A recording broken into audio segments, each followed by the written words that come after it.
Welcome to another episode of Chad's Chat. Join Chad Chilius and me, Dax Castro, where each week we wax poetic about document accessibility topics, tips, and the struggle of remediation and compliance. So sit back, grab your favorite mug of whatever, and let's get started. Welcome, everyone. Today's podcast is sponsored by Chax Training and Consulting. If you're interested in supporting the podcast, there are sponsorship opportunities available, so we'd love to talk to you about that. Just email or contact us on LinkedIn, and we can discuss that in more detail. My name is Chad Chilius. I'm an Adobe certified instructor, as well as Director of Training Solutions and Principal at Chax Training and Consulting. And my name is Dax Castro. I'm Director of Media Productions here at Chax Training and Consulting. Chad and I are both certified by the International Association of Accessibility Professionals as we start the show every time. If you want to go find some more about getting certified as an ADS, you can head on over to accessibilityassociation.org/certifications and get more information about their certification programs. We love IAAP. They are great. Absolutely. Chad, it was funny. I was talking with my wife about the podcast, and for those who don't know, we start every episode with, there are sponsorship opportunities available, right? And I was listening to it the other day, and I'm like, I'm not sure what people really understand what that means. Guys, we try to transcribe this podcast every single week and put it up. Sometimes that takes a back seat, and we wish it didn't. We would rather, we at one point we had hired someone to do the transcription and really go through and edit for copy and make sure everything was good. And that was working out really well for a while. We lost that sponsorship, and now we're looking for someone. So to be blunt, if you're an organization who's willing to throw, $25 an episode at us, we definitely could use that money to do the transcription for our podcast. We had reached out to rev.com and a couple of other different translation companies and asked, hey, would you consider sponsoring our podcast so that we can provide this service for people who might need the text version of the podcast? And so if you are in a position where you want to donate, you'd like your company name to be announced at the beginning and end of every podcast, have your logo appear on our website, and us really promote you as a business, feel free to reach out to us. Find us on LinkedIn, Chad Chilius or Dax Castro, and we'd love to talk to you about that. I mean, $25 an episode, it's not that bad. And we make zero money on that. It is simply a way to be able to transcribe the podcast. It takes time. We use Otter.ai to get a rough transcript. And I started going through it and doing the editing, and someone emailed us and said, hey, this is terrible. You're doing a terrible job. And I realized, well, maybe I'm not the greatest editor in the world. So we ended up hiring someone. But, it takes money to, and we don't make anything off the podcast. This is just Chad and I, just Chad and I trying to help out the world, as it were. So anyway, enough of that message, but that's what it means to become a sponsor. So if your company's in that position to do that, we'd love to talk to you. So I think it's a great way too, as an organization, to kind of like show that accessibility is important to you. You know what I mean? To kind of showcase that, hey, we support accessibility, we embrace it, and I think it's a really good thing. Yeah. So how's it going, Dax? It's going well, Chad. We're gearing up. So it is going to be 112 next week. Oh. 112. We have consecutive 105 plus days. And, we've got the alpaca and the rabbits and the chickens. And so we're already gearing up, freezing watermelon. We've got water bottles ready for the rabbits and stuff, but it's going to be brutal. So we're going to have to really be on watch for all the animals. So is this your hot season?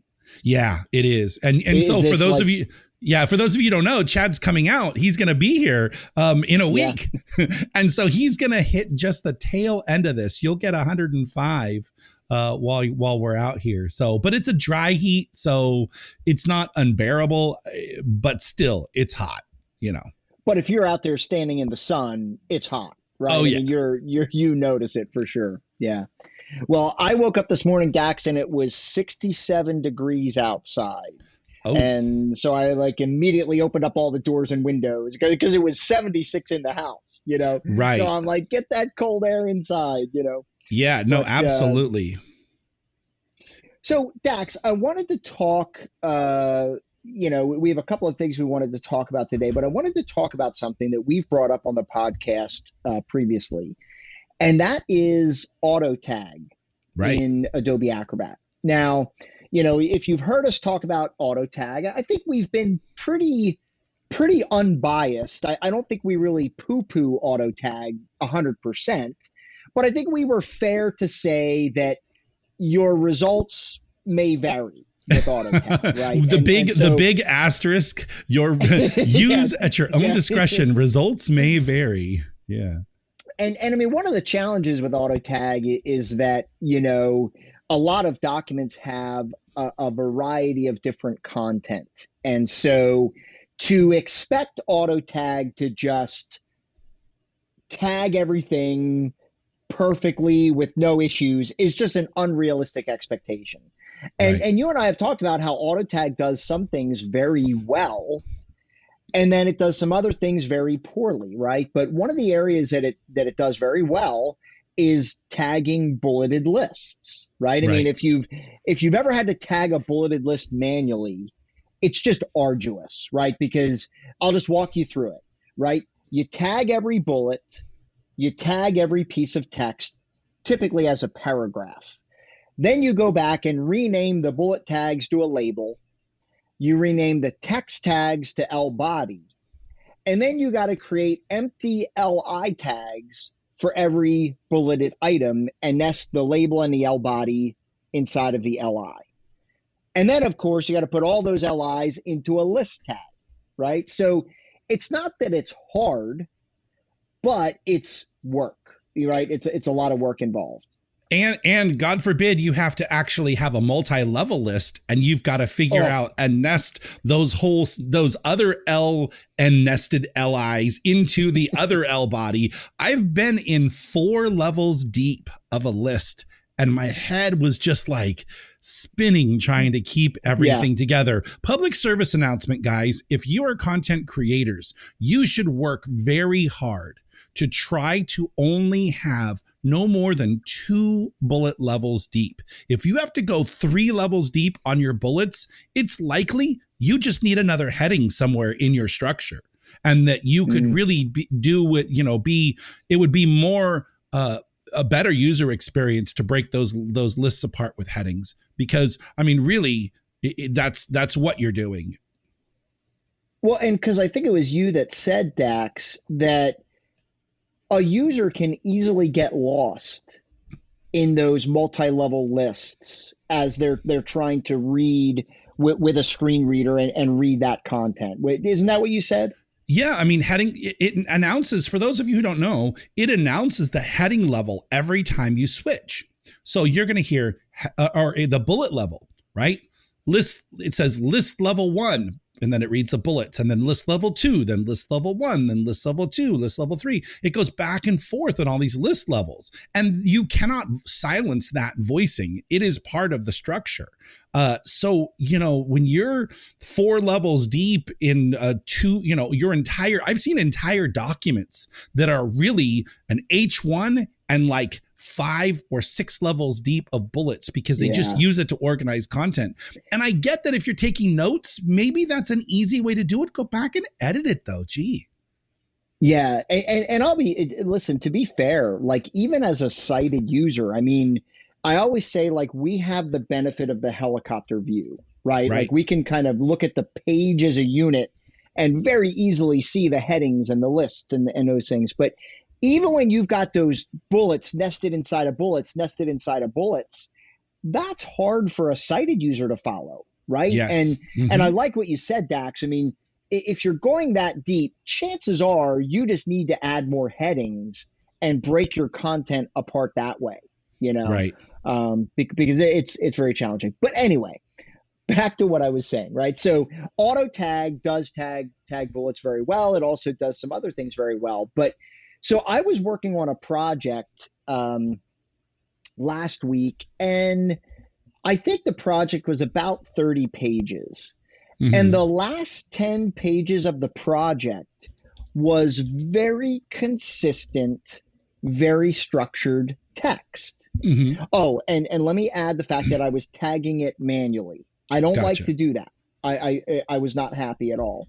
I don't like tagging documents manually, but I was doing it out of necessity. And so I was looking at the document and I said, you know what? Auto tag could handle this very well. So what I did in Acrobat is I went into Organize Pages and I extracted those 10 pages of consistent content as a separate file, and I ran auto tag on it. And it did a tremendous job, right? I only had to go in and make a couple very small modifications. But if I had to tag 10 pages of text-heavy content manually, I'm looking at a fair amount of time. But auto tag blasted through it and did a tremendous job. And then I saved that document, opened up Organized Pages again, and dragged those tagged pages back into the document. And it was beautiful. And so I wanted to share it with our audience, because if you run into that situation where you're working on a document and you need to tag it and you're like, well, auto tag's not going to work for the whole thing, but it could do a really good job on this section. Just extract those pages, run auto tag, and then pull them back into that file. So that's my tip of the day. Well, and it's a great tip, Chad. I wish that if Adobe was listening, if anybody at Adobe is listening, I say this every time, hoping that some developer at Adobe is, our champion sitting at their desk going, yes, I'm going to do that. But, one can dream, right?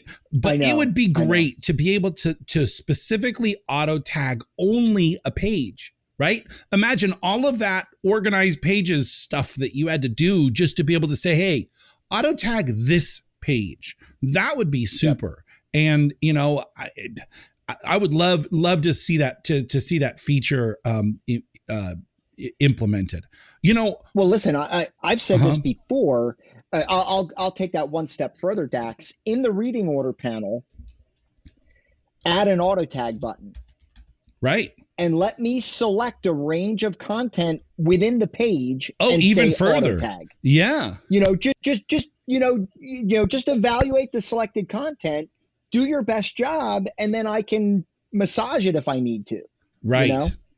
No, I definitely, that would be great. I mean, I couldn't imagine opening up the read order panel, highlighting all of the page or a section of the page, or even just a table, and say, hey, auto tag this table and see how well it does. I mean, you know what? We should reach out to our contact at Adobe. We'll talk offline about who that is, but I bet they could do that.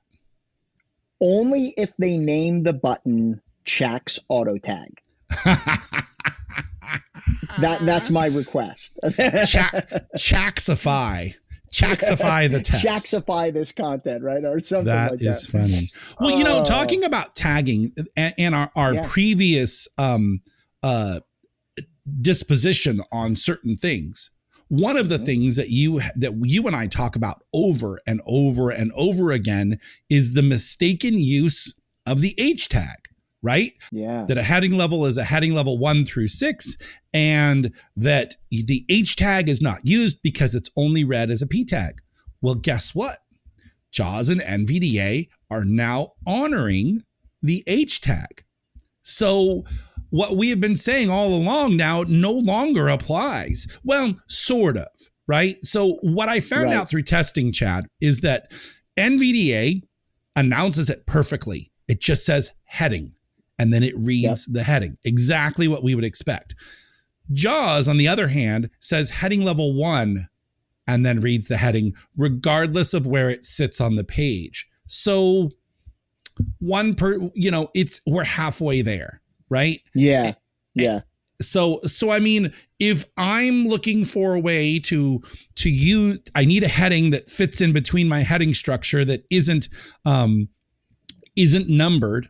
The H tag now is a way that will, in fact, tag it using, JAWS or NVDA, if those are your screen readers of choice, then you do have some options. So I'm actually pretty impressed. I'm pretty happy that that's come out. I'm looking forward to sending Freedom Scientific some feedback about the feature to see if we can get them to have it only say heading and not heading level 1. That would be super. Because I think that could be confusing. Right. You know what I mean? Like if you're going through, so let's back up the truck a second. Right. So from a technical standpoint, the H tag has always been okay to use from a standards standpoint. Like PDF UA had a definition of the H tag, and that definition was for an ambiguous heading. Right. Like where you've got a heading that really doesn't fall into 1, 2, 3, 4, 5, 6, but it is a heading that you want announced as a heading. And so PDF UA has always allowed that. But as you said, problem has been that JAWS and Nvda were reading it as a paragraph. And that situation violates info and relationships in WCAG. And so like in InDesign, so what comes to mind, Dax, I don't know if my listeners are going to appreciate that. If anybody ever saw the movie The Three Amigos, somebody brings up the word infamous and they didn't know what that word meant. And the guy says, well, he's so famous, he's infamous, right? And I feel like people look at the H tag the same way. Like they look at the H tag as being more important than the H1 tag, right? Because especially in InDesign, the way it's listed, it goes H1, 2, 3, 4, 5, 6, right? And so they like to use the H tag for the title, right? And you and I always have to kind of correct them and say, no, that's not really correct. And as a matter of fact, I mean, my approach has up to this point has been don't use the H tag at all. Right. Because, you're not going to get the desired result. But this is really promising, I think, because and again, kudos to Nvda, because I think they did it perfectly. Right. I mean, they're reading it as just heading. And I think that's exactly how it should be.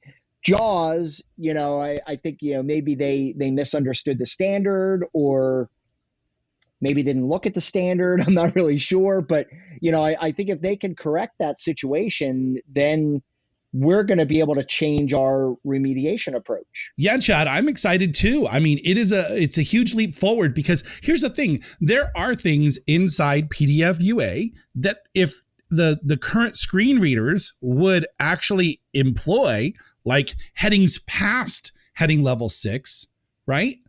The world would be a better place. You'd be able to organize the content better, right? Imagine not having a limit on heading levels.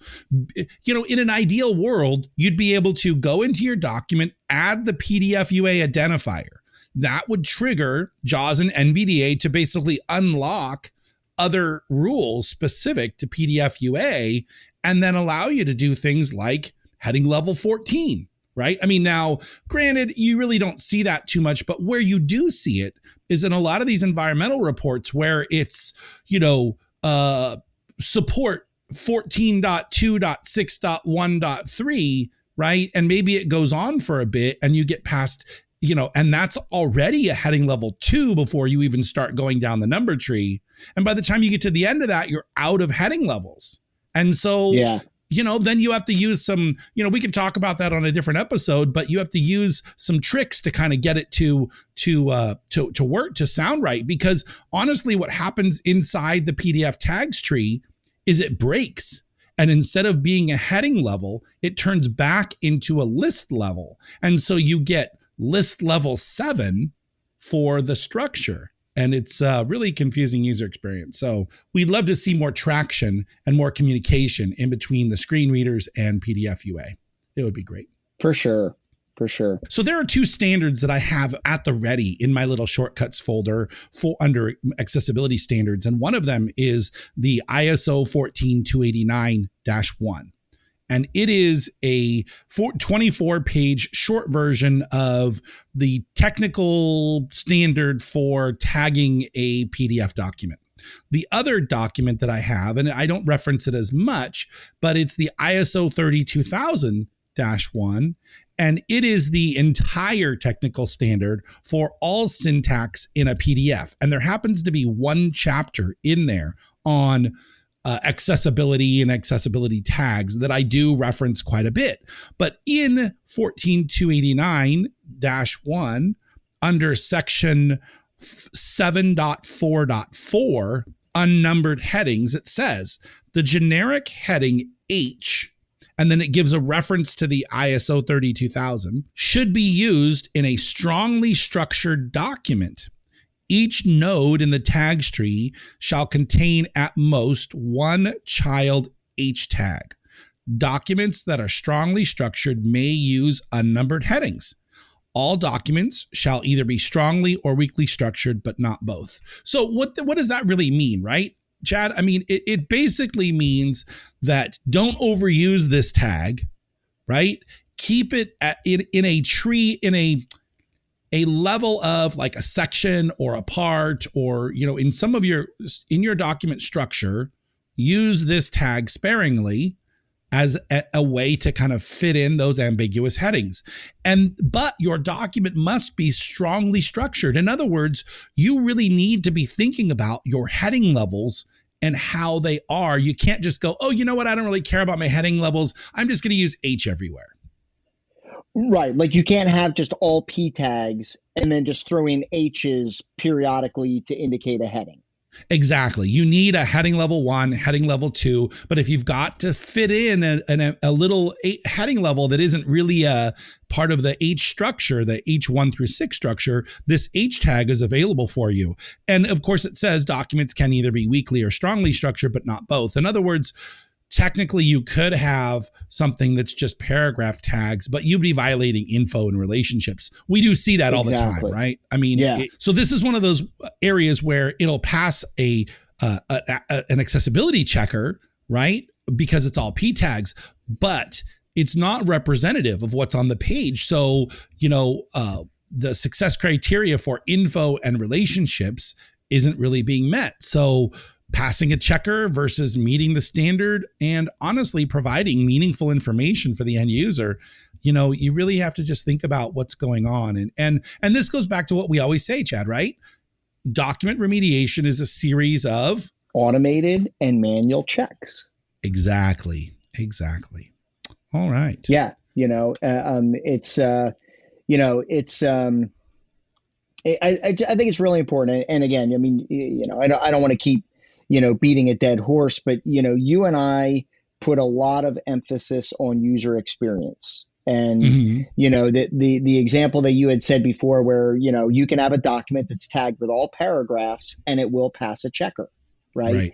But the analogy that I've always used is that would be like picking up a newspaper and the entire thing is set in 12-point type. Right. Not a great experience, right? Like how do you break apart the information? How do you know if you want to read an article? You don't. Everything is semantically equal. And that's really when we talk about info and relationships, we're talking about semantic markup. We're talking about identifying as a heading as what it is, a heading, and a caption as a caption, and a figure as a figure, and so on and so forth. So anyway, good information, I think. Yeah. And this is where I feel like when people ask, well, how did you get so good at remediation? How do you understand all this stuff? It's because we have these conversations, because we do the deep dive into the ISO standard to try to understand kind of what some of these things are. We're looking at the WCAG principles. And I know, the thing about accessibility remediation is a lot of people, this isn't your only job. And it's definitely not your primary job. It's typically something that's been added on to what you're already doing. And someone said, okay, now you need to make this accessible.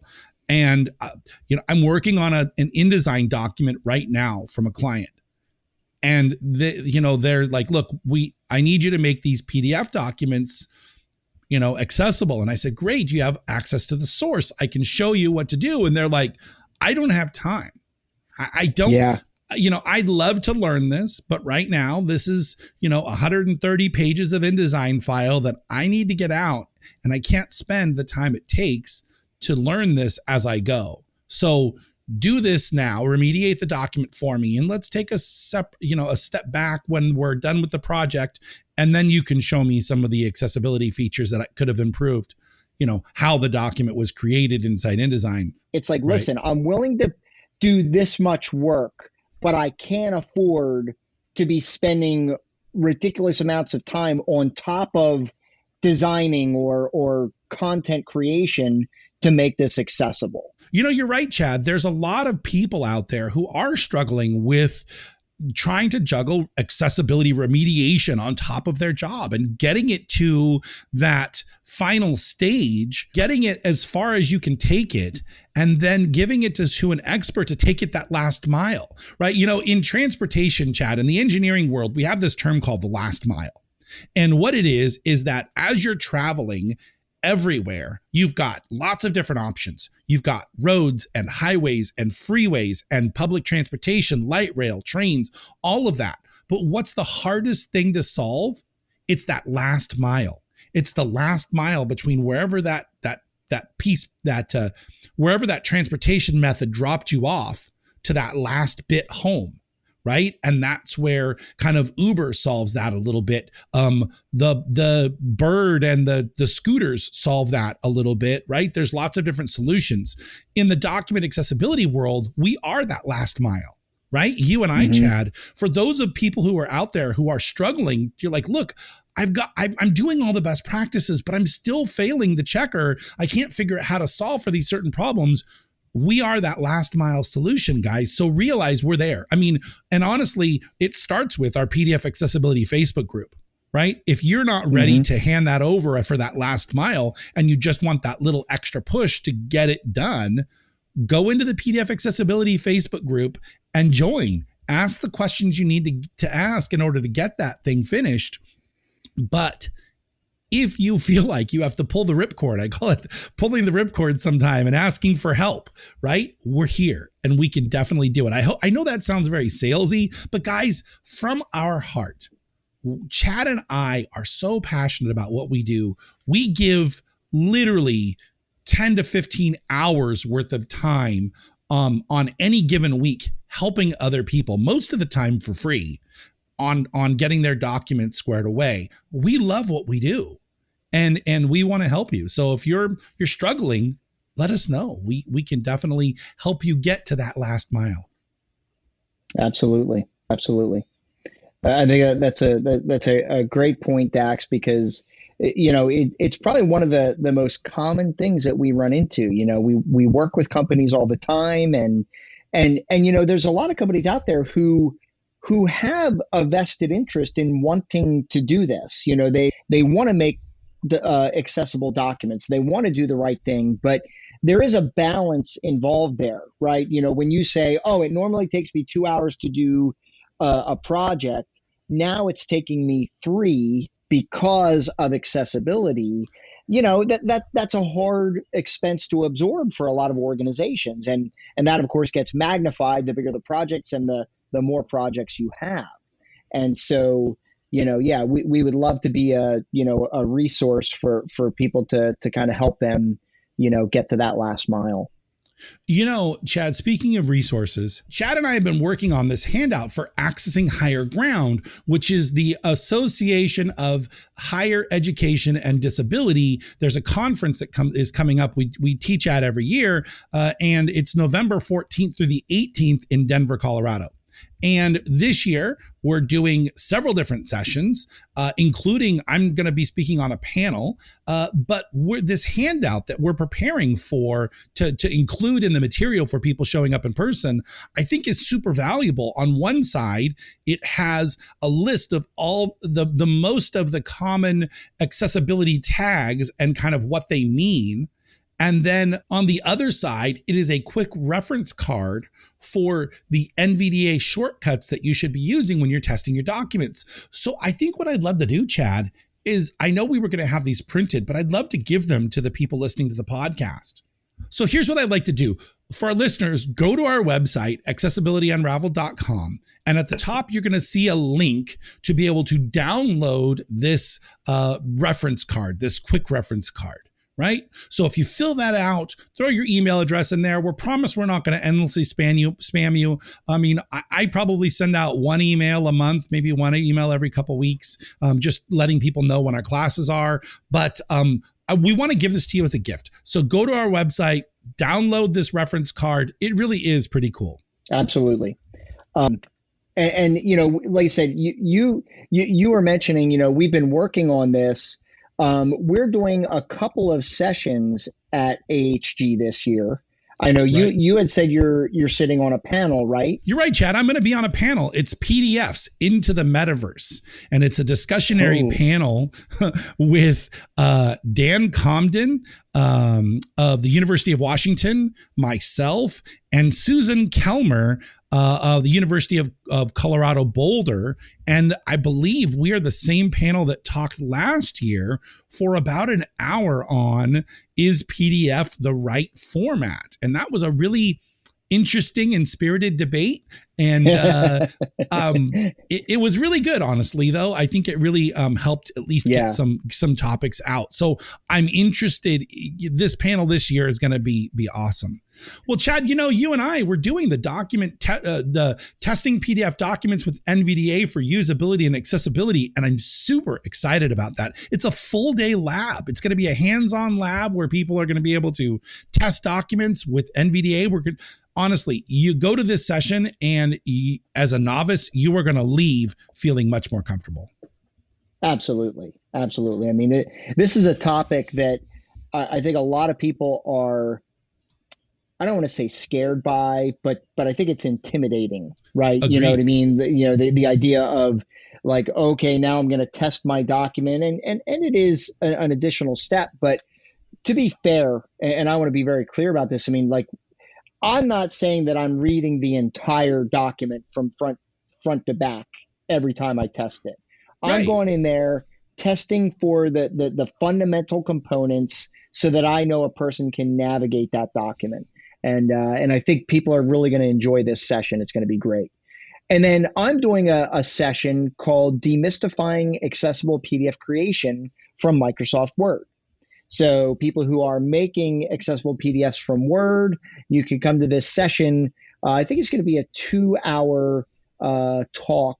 And I'm just going to kind of go over all the key elements of Word that you can utilize to make an accessible PDF. Awesome. I'm excited. And then we've got another shorter document testing with a screen reader Nvda class. So if you don't have a full day to come to the pre-conference lab, right, you can come and still get a shorter version of the course where you'll be able to listen to the screen reader, understand how to test, what to test for, and everybody's going to get the handout that we've created, which is a 3-page Nvda testing checklist. And of course, like you said, Chad, you don't test for everything, but there are things to spot check for depending upon the content of your document. And then I'm also doing creating more robust infographics beyond alt text. And this is one I've done, several times, and it's always so well received because I think people want to do more than just adding alt text. And I give you 3 different methods for creating richer experiences. So I'm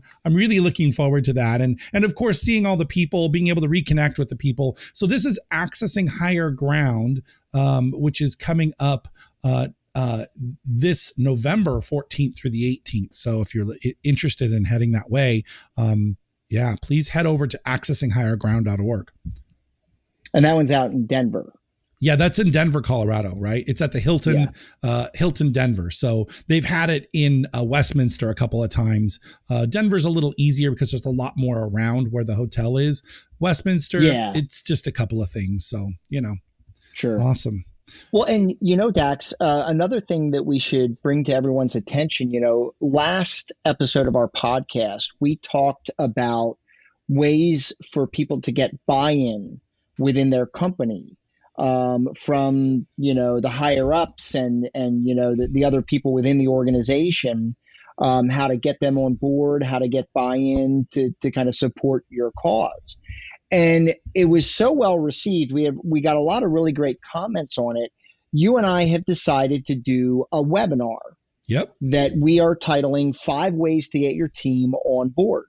So We're going to be putting that up on our website. That'll show up very shortly, probably by the time this podcast airs, and you can register for that webinar. Yeah, I think it's going to be great. We received a lot of really good feedback from last week's podcast, and I think doing a formal webinar on it will be great. So that'll be a 45-minute webinar. So it's a 30-minute presentation with a 15-minute Q&A, and it's a free webinar. You can go to the website and sign up. So I think last time we had almost more than 500 people register for our webinar, document accessibility in higher ed. So people tend to really get good stuff out of the webinars that we do, the free ones. So we'd love to have you there and share this with other people you might think who are struggling, because we know the struggle is real, guys. We're there. We've been in organizations where trying to get people to actually add alt text or to